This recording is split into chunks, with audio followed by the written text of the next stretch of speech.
White Lotus is back with another season, and I have to say, this one has been criticized quite a lot. Now, I have been a fan of White Lotus series ever since their first season, but even I have to admit there's something off about this one. The drama hasn't fully kicked in yet, character development is quite slow, and yeah, we as an audience don't know what to make of anything that has happened till now. Let's begin with the idea that each of these characters seem to be coming to Thailand to escape something or to look for something. The title of the first episode, Same Soul, New Forms, kind of reiterates that essentially you try to act all different on the outside, put on a new mask, but deep inside, we are still that young, hurt, inferior selves. This is not new though. This has been theorized before in psychology. But in terms of characters who have traveled halfway across the world for a wellness retreat, the question really is, are they interested in improving themselves, or are they there to satisfy some sort of vanity or revenge, or whatever else they are looking for? Or to escape circumstances they do not want to face? We will know by the end of the season. For now, I'm only here to analyze what has happened, look at some symbolisms, and also to speculate on what might happen to each character as the season proceeds. So let's start with our favorite character, and probably the least problematic, Belinda. Our favorite spa manager from Season 1 returns, trading Maui for a workcation in Thailand. By far, the sanest person in the White Lotus universe, Belinda arrives with her trademark optimism and warm smile. She's here to learn from her Thai colleagues and maybe, just maybe, finally launch that wellness business of her dreams. Belinda is welcomed by Pornchai, and although a pleasant working relationship at first, at the end of 5 episodes, we see that it has the potential to develop into something more. Now, there's some symbolism attached to Belinda and Pornchai that maybe the White Lotus creators intentionally did, which is the monitor lizard. So we see the lizard monitor when Pornchai first welcomes Belinda into the resort, and she freaks out like you should, but Pornchai says, they will soon become your friends. The next time we see the monitor lizard is when Pornchai and Belinda are inside her suite, and the monitor lizard had creeped in somehow. Their relationship has grown within these 2 times, and Pornchai's response to seeing the monitor lizard was, "You must have left your door open." I feel this is very subtle writing showing Belinda's reluctance to forming any relationships in the beginning. Rightly so, she had been betrayed by Tanya, and she herself admitted going through some mental health struggles after that. But Pornchai had become a close friend, someone she can confide in, someone she can trust. Like Pornchai predicted, did the lizard become her friend? And is leaving the door open used to indicate being open to new possibilities? Like how Belinda may open up to the possibility of have a relationship with Pornchai. Maybe I'm reaching with this, but I don't know. I felt the lizard had something to do with their storyline. Comment below if you have any theories on what it means. Now, soon after Belinda arrives, she noticed Greg, or Gary, as he calls himself now. He is a psychopath, there's no doubt about it. If any of you haven't watched the previous season, please do. I don't want to ruin your surprise if you haven't already. Greg has taken a new identity and is with a younger woman called Chloe. He seems to be very rich, we know why, of course. And when Belinda talks to him, he pretends he doesn't know who she is talking about. Now, this is classic gaslighting, although I feel he didn't do it properly because Belinda was very sure of who Greg is, and also remembers his relationship with Tanya. Greg is giving me Heisenberg vibes from Breaking Bad, like I'm the one who knocks. He has already showed us that he is capable of killing someone. The only question is, will he do it again this time? Now, a lot of people say that the dead person in the lake we see in the beginning may be Belinda, and I strongly disagree. I think Belinda survives, and so does Pornchai. And I think Greg may escape before the police come to catch him. I would be extremely disappointed if the bad guy gets caught and all is happy in the White Lotus universe, because we know in reality, these guys never get caught. They are like cockroaches. They slip out of situations so easily, never to be found again. So my bet is Greg is going to escape, but before he does, he will execute a plan. And I think he will use his girlfriend Chloe for that. Although Chloe came off as very nice and kind, and a girl boss in the beginning, I think there's more to her than what we are seeing. She seems to know her way around situations, and she also seems to know that Greg is into funny businesses, but she doesn't care as long as she gets her financial situation sorted. For her, it's not about love or attachment. It's about an opportunity to have a good life materialistically. I'm not saying she is a bad person, but I'm saying she might go to some extent to protect Greg and the house and the money, if she had to. That said, I'm sure Greg also has someone else he can count on. Real psychopaths always have options.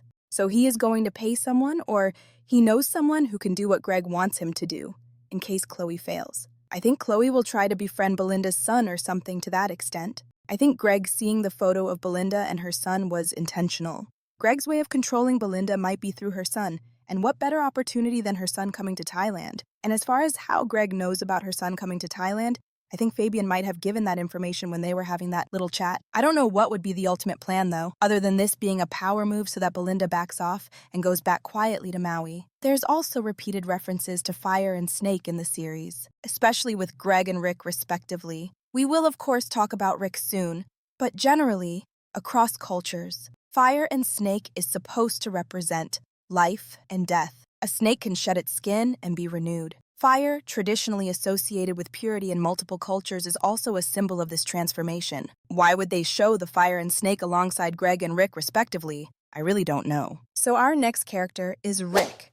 I am so conflicted about Rick because I want to support him, but he is also not a great guy. And even though I know that, I feel like I want to see him change or get better or something. There's something in his character that makes women who want to fix people get very interested in him. Rick, in the beginning, of course, came off as very aloof, rude, and arrogant to Chelsea, his girlfriend, and to everyone else around him. We also see that he is more interested in the guest list and Shritala than the place itself. We later find out that he has a troubled childhood, and both his parents died when he was young. Now, the father was apparently murdered, and the murderer is none other than Shritala's husband. Now, I kind of expected this. There were a lot of clues from the beginning, but the therapy session gave a little more insight into his motive because he said he is looking for some satisfaction. There's always one thing that we tell will give us happiness or satisfaction. We set these goalposts for ourselves. Sometimes it's a house, it's kids, or it's a lot of money, and then we get it. And we realize there's no happiness or satisfaction, that all of these were empty expectations. I feel Rick is going to experience that. Now, there's also another theory I have in my head that maybe Shritala's husband, Jim, might actually be his father. I don't know why. I kind of had that feeling since the beginning. Again, I might be completely wrong, but it would be cool if he was. Maybe his confrontation with Jim will give him some kind of closure, or maybe it gives him nothing, and he will finally learn to put away the baggage he has been carrying for so long. Who knows? Like I said, can't help but root for him. And of course, with Rick comes Chelsea. She is such a funny and endearing character. I love her. Very naive, living in denial, but seems to complement Rick and his moody, broody personality with her complete opposite, cheerful, optimistic, and hopeful personality. There's not much to say about Chelsea, except for that her role may be tied to Chloe and Rick's fate. Since Chelsea is connected to both, I think a lot of the choices that these two will make in the end will be influenced by her, hopefully, because she can knock some sense into them. Now my favorite family, the Ratliff family, with its abundant neurotic characters. The Ratliff family has, of course, Timothy Ratliff, his wife Victoria Ratliff, and their children Saxon, Piper, and Lochlan. Timothy Ratliff is shown in the beginning as this rich finance guy who knows how to get things done. As the season proceeds, of course, we see a very different side of him. We get to know that he has been involved in some money laundering business, and the FBI is on his tail. The anxiety on Tim's face when he realizes things might not go so well gave me anxiety. He then decides to escape that pain using his wife's lorazepam and stow away all the electronics. But he gets to know later on that he is probably going to lose everything. His career, house, money, trust fund, and he might have to go to jail. But he said, "I would rather die than go to jail." And we do see him write a note before he tries to, but his wife walks in at that time.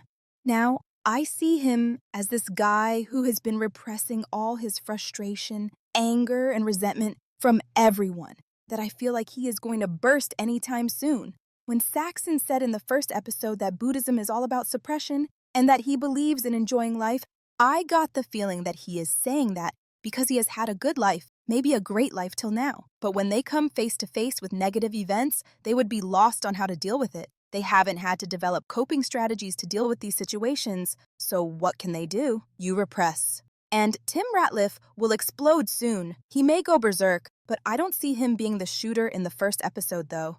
But shit will hit the fan soon, and he is going to have to face it soon, I'm sure. As of now, he has successfully evaded telling anyone what has happened. The only person, funnily enough, that he talked a bit openly to was the Buddhist monk. You could see a little bit of relief in his eyes, a little bit of calm. Of course, that was short-lived, because of the conversation he had with his wife soon after, where they talk about materialistic comfort and how Victoria cannot even consider living without it.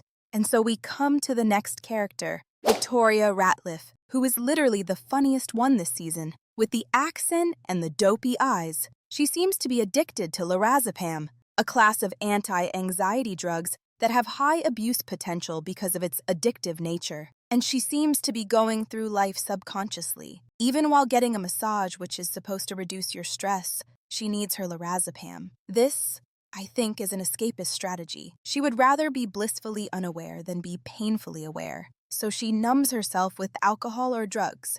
At the same time, she cannot afford to consider a living without material comforts. We see that multiple times, where she talks about people with class, meaning those with money. But hey, not all wealthy people are also classy. So it's a holier-than-thou attitude, which is entirely tied to something so temporary as material wealth. So, when she gets to know that it has all gone down, it would be very interesting indeed to see what happens. When we get to the children, the least problematic is Piper. She seems to understand that being part of this ultra-rich family is actually very crazy and wants to have an independent life, completely separate from what the rest are doing. So she came to Thailand in the pretext of doing her thesis, but to actually check out a meditation center where she plans to spend at least a year after her graduation to strengthen her spirituality.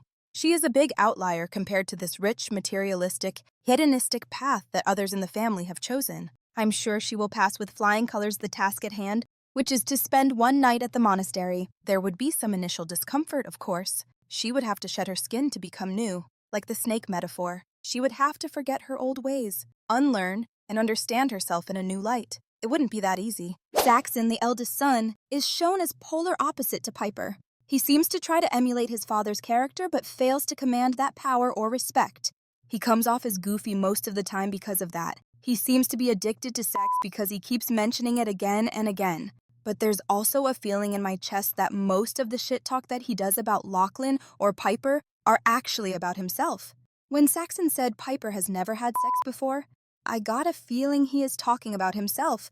But of course, he wouldn't admit it, because he is all about power moves with his siblings. His toxic masculinity traits also seems to hide something. I'm not sure what though. In the last episode, we could see the inner turmoil that Saxon went through, especially after the you-know-what scene. I had thought for a long time about what exactly the writers are leading to with the Saxon-Lochlan situation, because it's getting heavy as we progress. When he was talking to Chloe about the boat scene, you could see that he was blaming the drug for anything that happened, almost like washing his hands off the situation. I have seen a lot of people in real life do that too. They would hide their real desires so much in an attempt to be something else that the real nature comes out very rarely, mostly when they are inebriated. But whether he is actually attracted to Lochlan or not really remains a mystery. Now Lochlan, the most intriguing character of the entire series, came off as a wallflower to me in the beginning. He is there, quiet and observing. He is the youngest, I think, and he seems to like and want to be liked by both his brother and sister. Now, Lochlan is somehow a character who is not that extreme as Saxon or as Piper. He seems to be somewhere in the middle on a lot of things. He doesn't know which college to choose. He doesn't know who to share room with. He doesn't know who to hang out with. In the end, we see him spending most of his time with Saxon. But he does seem to show rare glimpses of care, attention, and love towards his sister too.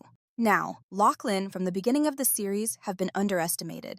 He was told to correct his posture. He is always seen as a kid that his brother has to take care of. And Saxon keeps telling him to buff up to get respect. On the other hand, Lochlan seems to be good at tricks, and he does seem to shine in a crowd, as we saw in the boat when he was left alone. Now, we cannot also not talk about that scene. Yes. So, from the first episode, there were some boundaries that each sibling crossed, which looked so awkward to us as viewers. We also saw Saxon crossing a sexual boundary with Lochlan, where he walked butt naked to the bathroom while Lochlan was watching. In the latest episode, they also shared a kiss, and then last episode, we see the boat scene, which traumatized some of us. It seems maybe that Lochlan is interested in Saxon sexually, or maybe he doesn't mind crossing that boundary. I don't understand what the dynamics is there, but given Victoria Ratliff and her relationship with her brother, I wouldn't be surprised if this family has a history of crossing sexual boundaries and seeing each other naked or whatever has become normal for them. If there's more than that to this, I would be interested to see, especially Lochlan's dialogue. "One day, I will bring you down," is so creepy and eerie. It does kind of suggest something between them that is unresolved, and we will come to know soon enough what it is, I guess. As far as their dynamics go, in the end, maybe it's about our ability to accept the truth. Nietzsche saw this not just as tragedy, but as a lesson in Amor Fati, the love of fate. It's the idea that we should embrace all parts of our lives, the good, the bad, the painful, the joyful.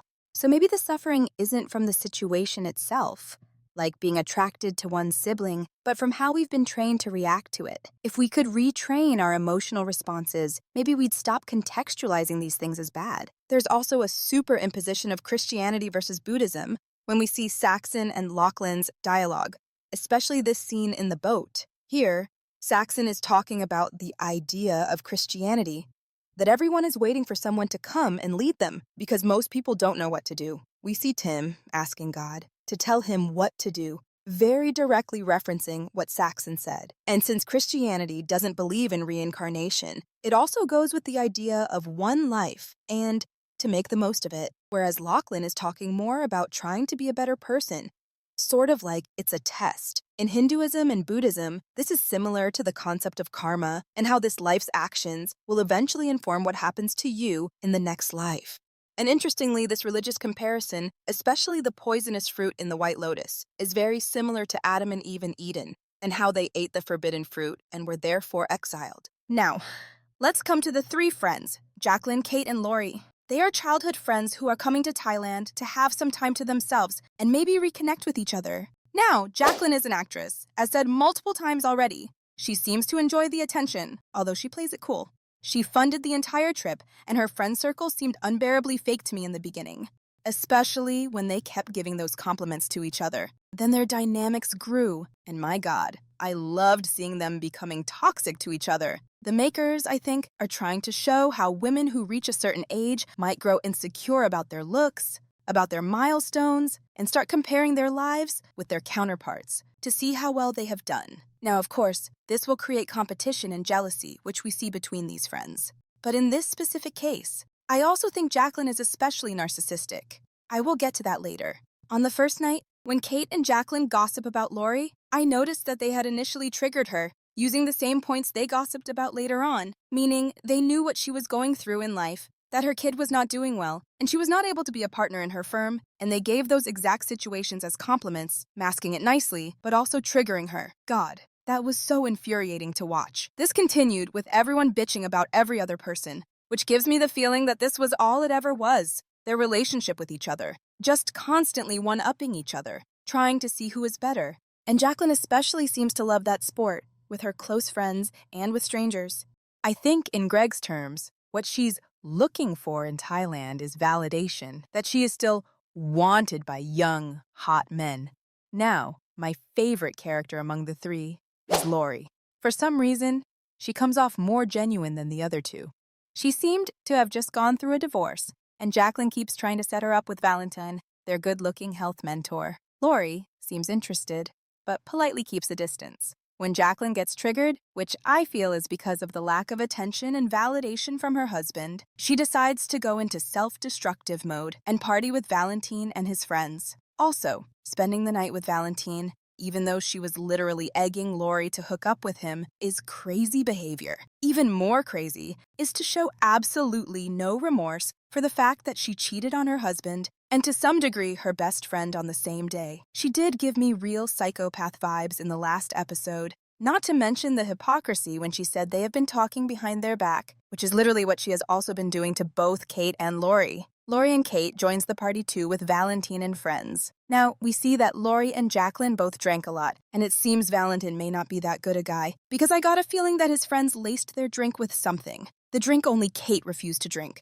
Later in the night, even though Jaclyn herself started trying to set Laurie with Valentine, we see her inviting him to her room. This is just, I don't know what to say. I don't think it's about Valentine. I think it's more about lack of trust and respect between these so-called friends. I'm sure Laurie would have been fine with an "I'm sorry" from Jaclyn, but she is not getting that, and we know that by now. I can see them properly sabotaging each other's life and possibly throwing out insults at each other. You know, the things they were only whispering until now by the end of the season. Kate looks like the person who plays the middleman in fights, trying to ease the tension, pretending that things are going all right when it is not. But I don't think Jaclyn is going to take it lying down, and I don't think Laurie is going to back off that easily too, so it will be an interesting thing to see. Will they fight directly or passive-aggressively? Will they try to one-up each other on something else? And their storyline doesn't seem to be connected to the rest, but I think somehow it's gonna merge. I really hope it's not with them trying to see who can have sex with Saxon, because I don't see any other way in which these storylines can connect. Let's see. There's also Mook and Gaitok, the only Thai characters who have had a storyline. Now, there's not much to go on there, but I get a bad feeling from Mook. I know she's only trying to make Gaitok be more ambitious, but she's kind of leading him on. And she also seems to be way more into him when he had the prospect of being Shrutala's bodyguard. I think she's looking for an escape, away from the town, and she will take the first chance she gets. I did not get the feeling that she honestly cares for Gaitok, I'm sorry to say. I just hope she doesn't push him over the edge with some of her words, because men like Gaitok can easily feel inferiority complex, and they can easily do crazy stuff once they reach a peak. So, my prediction for these characters. I think the person whose dead body we saw in the first episode is a woman. Which woman is it? My guess is it is either Chloe or Mook. When Chloe talked about something worse happening to the girls who cared, I immediately thought that might be the fate for Chloe, even though she doesn't know it yet. Now, who does she care about? We don't know yet. Although we might be thinking about one of the boys or Greg, I think maybe the person she cares about might be Chelsea. I don't know, I got that feeling. When Belinda's son saw the body floating, I thought his expression resembled seeing a person he knew, but not close enough that he would check on them. It could be Chloe, if Belinda and her son go to the dinner at Greg's house.